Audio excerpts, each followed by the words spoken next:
As a retired financial advisor, one of the most common questions I was asked, and frankly, one of the most important questions I was asked is, "Hey, Azul, do I have enough money to retire?"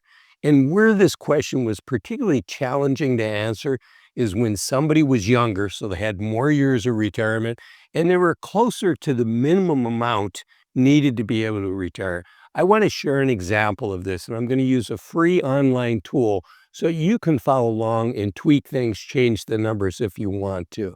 This is a case where somebody is single, they're 59 years old, and they have $500,000. And their question is, can I retire?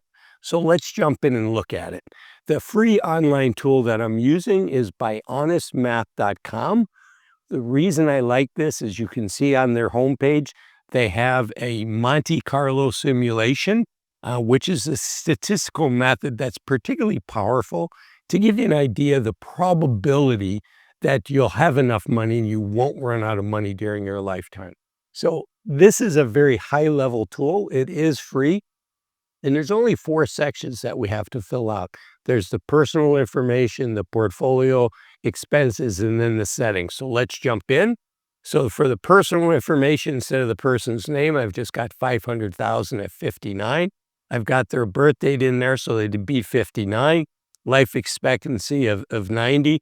I've got them taking Social Security, $1,400 a month, beginning at the age of 62. Why? Because the average Social Security check is about $2,000 a month. And if you take it early, most of us, our full retirement age is going to be 67. If we take it at 62, we only get 70% of that. So $1,400 is 70% of $2,000 a month. Okay, their portfolio has that $500,000 in it. Everything else is left for the defaults.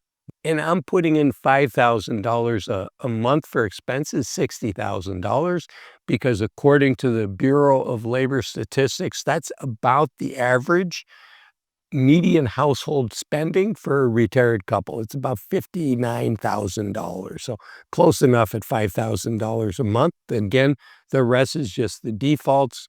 For the settings, everything is the defaults there as well.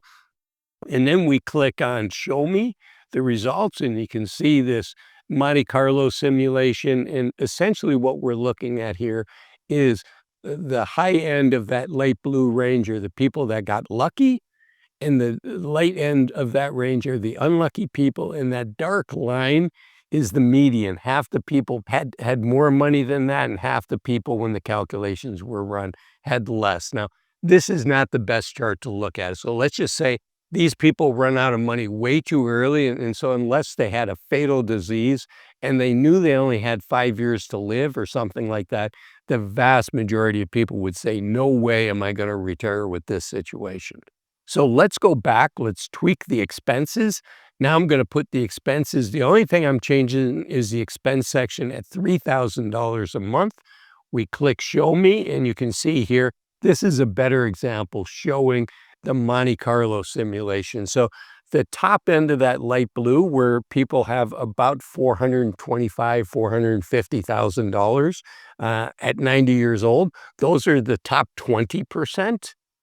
The bottom of that, where people run out of money at age 76, those are the unlucky people. Everything's the same. It's just a statistical methodology trying to emulate 10,000 different lives to give you an idea how likely you are to run out of money.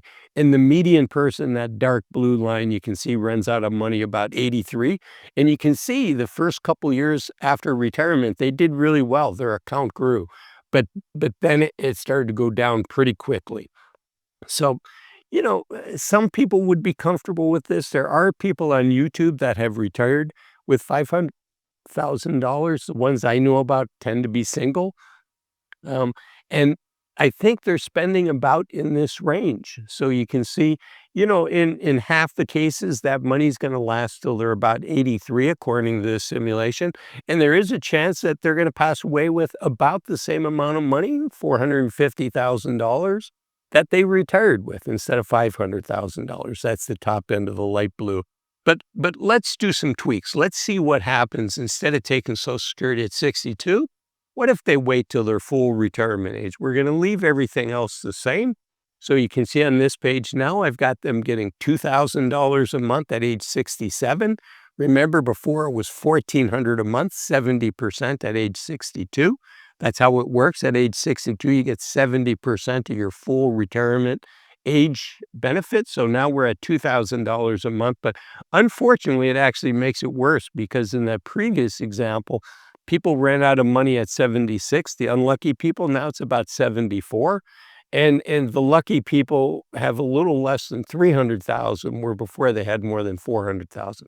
So it actually made it worse. Okay, so let's go back. Let's change Social Security back to $1,400 a month at age 62. Let's take the expenses to $3,000 a month.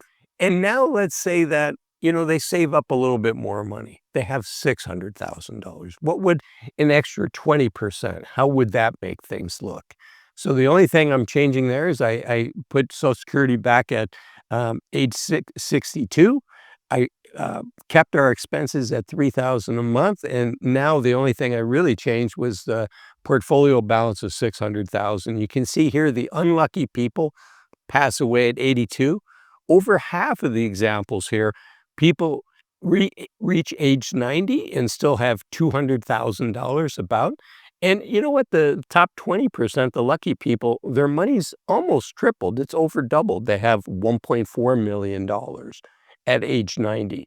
So there are a lot of people that would look at that want to retire early, that are willing to take a chance that, if things go bad, they're not going to fly the plane into the ground. They're going to make some tweaks along the way. Maybe they get a part-time job. Maybe they spend less.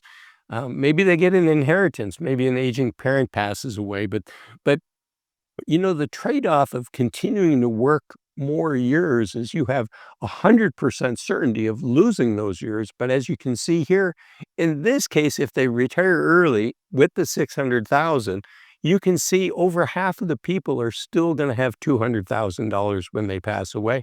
And that's assuming no inheritance, no other good things happen in their life. Okay, but I want to share a caution, and it's a really important caution. So the expenses were $3,000 a month, but sometimes what happens is people visit with a financial advisor and say, in my case, "Hey, Azul, I think I can live on $3,000 a month." And then they end up spending close to that, but a little bit more. And in this case, I modeled out $3,500. Spending an extra $500 a month can and often does impact your results. Now, if it's an extra $500 a month once or twice a year, is that going to impact things? Probably not. But if it's each and every month, yeah, you better believe it can impact your results. And so I want to contrast this. Remember, before the median person passed away with 200,000, now the median person loses their money. They have zero money at age 82 instead of 200,000 at age 90. And the unlucky people are running out of money at age 76 instead of 82. So a little difference in spending can have a big impact. So just be careful. And it's just like your physician. You go in for a checkup every year, but if something comes up, you go visit your advisor. I've been saying visiting with an advisor, but some people are never going to pay for a financial advisor. If that's you, I do not think that a high-level tool like Honest Math is the right tool. The right tool, I think, is a tool called Bolden, which is designed for people like you and I, and goes into the next step and goes much deeper.